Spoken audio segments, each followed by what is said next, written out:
तो जो राहुल गांधी चुनाव आयोग को धमकी दे रहे थे, उसी को ममता बनर्जी के सांसद ने बंगाल के अंदर खुलकर धमकी दी। और मुझे लग रहा है एक संवैधानिक संस्था के प्रमुख को, एक संवैधानिक संस्था को जो देश में निष्पक्ष चुनाव कराने के लिए जानी जाती है, इतना बड़ा चुनाव करती है, उसको इस तरीके से राजनीति में घसीटना, अपने स्वार्थ के लिए उसको लगातार धमकी देना। ठीक है, चुनाव आयोग राजनीतिक दल नहीं है, वो आपकी हर बात का जवाब नहीं दे सकता, लेकिन चुनाव आयोग पर इस तरीके से आरोप लगाना, और आप इसके खिलाफ तो सुप्रीम कोर्ट गए हो, आप हाई कोर्ट में गए हो, आप सुप्रीम कोर्ट में गए हो। सुप्रीम कोर्ट में बिहार चुनाव के पहले इसको लेकर चर्चा हो चुकी है, सुप्रीम कोर्ट का ऑब्जर्वेशन इसको लेकर आ चुके हैं।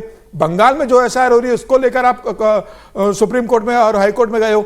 ममता बनर्जी तो यहां तक कह चुकी है कि मैं पैरवी करूंगी एसआईआर को लेकर, जरूरत पड़ेगी तो मेरे पास पूरी जानकारी है। तो जब आप सुप्रीम कोर्ट में हो और हाई कोर्ट में इस मामले में सुनवाई हो रही है, तो आपके पास तो बड़े बड़े वकीलों की फौज हाई कोर्ट और सुप्रीम कोर्ट में है। तो मुझे लग रहा है कि आपको न्यायपालिका पे भरोसा होना चाहिए। जो सुप्रीम कोर्ट का निर्णय बिहार को लेकर एसआईआर को आया था, उसके बाद अगर बंगाल को लेकर आता है, अगर कोर्ट का होता तो कोर्ट की बात का इंतजार भी तो किया जाता। आरती जी, यहाँ तो कोर्ट की तरफ कोई देख ही नहीं रहा है, खुलकर हिंदू मुस्लिम की पॉलिटिक्स कर रहा है। अभी विजय जी ने कहा है ना कि ममता बनर्जी बड़ा सेफ खेल रही हैं। एक तरफ तो वो मंदिर बनाने के लिए सरकारी धनराशि भी दे रही हैं, और दूसरी तरफ उनके नेता जो हैं वो जमकर हिंदू मुसलमान खेल रहे हैं। अरे राम रहीम वाली कहां से बात आ गई? मीनाक्षी, आपने बिल्कुल सही कहा। ममता बनर्जी मुझे लगता है एक स्पेशल केस है।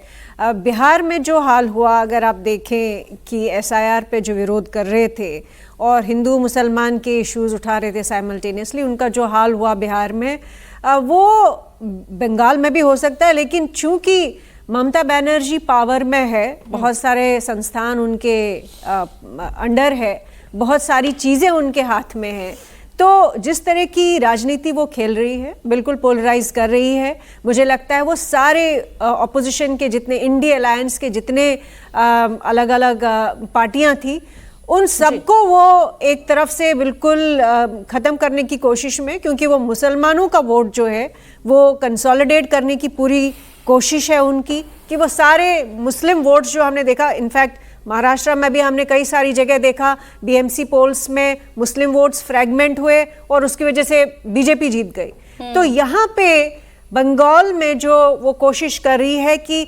जितने भी अपने आप को प्रो मुस्लिम या मुस्लिम अपीजमेंट की जो पॉलिटिक्स खेलते आ रहे हैं, कांग्रेस है या लेफ्ट है, उनको भी साइडलाइन करके वो सारी मुस्लिम एआईएमआईएम के पास कहीं वोट ना जाने पाए, बिल्कुल कांग्रेस कहीं उनसे ये मुसलमानों का वोट ना झटक ले, कहीं मुर्शिदाबाद वाली बाबरी मस्जिद जो है वो उनसे मुसलमानों को दूर ना कर दे, इसलिए राम रहीम वाली पॉलिटिक्स तो करनी होगी।